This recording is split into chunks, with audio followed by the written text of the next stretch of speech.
పల్నాడు జిల్లా గురిజాల నియోజకవర్గంలో దాచపల్లి సచివాలయం 3 వెల్ఫేర్ అసిస్టెంట్ లక్ష్మీప్రసాద్ గత 3 రోజుల క్రితం 1వ తేదీన వృద్ధులు, వికలాంగులు, వితంతువులకి పంపిణీ చేయవలసిన 11,12,500 రూపాయల పెన్షన్ డబ్బులతో పరారు.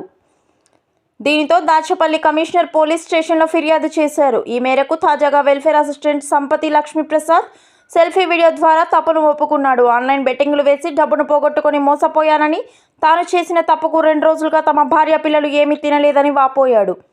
తనకు 1 నెల రోజులు గడువు ఇస్తే తన తల్లిదండ్రులను అడిగి తిరిగి నగదును చెల్లిస్తానని, మరలా ఇటువంటి తప్పు పురావతం కాకుండా చూసుకుంటానని, ఆత్మహత్య చేసుకోవడానికి కూడా సిద్ధపడ్డానని జిల్లా కలెక్టర్ దాచపల్లి కమిషనర్ వారు ఒక్క అవకాశం ఇవ్వాలని ప్రాధేయపడ్డాడు.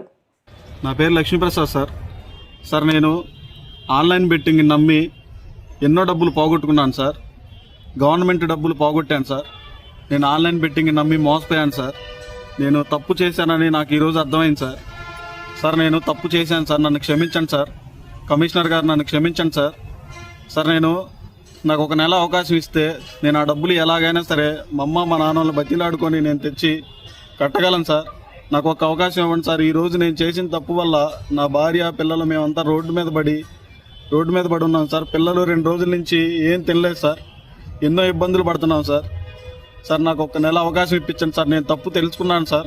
ఈసారి మళ్ళీ రిపీట్ చేయండి సార్. నాకు ఒక్క అవకాశం ఇవ్వండి సార్. కమిషనర్ గారు సార్, కలెక్టర్ సార్, ఒక్క అవకాశం ఇప్పించండి సార్ నాకు. నేను 1 నెల నాకు సమయం ఇస్తే నేను ఆ డబ్బులు మొత్తం రిటర్న్ చేస్తాను సార్. రెండోసారి జరగదు సార్ ఈ తప్పు. నేను ఇప్పుడు చచ్చిపోదామని, సూసైడ్ చేసుకుందామని నా భార్య పిల్లలను డిసైడ్ అయ్యాను సార్. క్షమించండి సార్ మమ్మల్ని.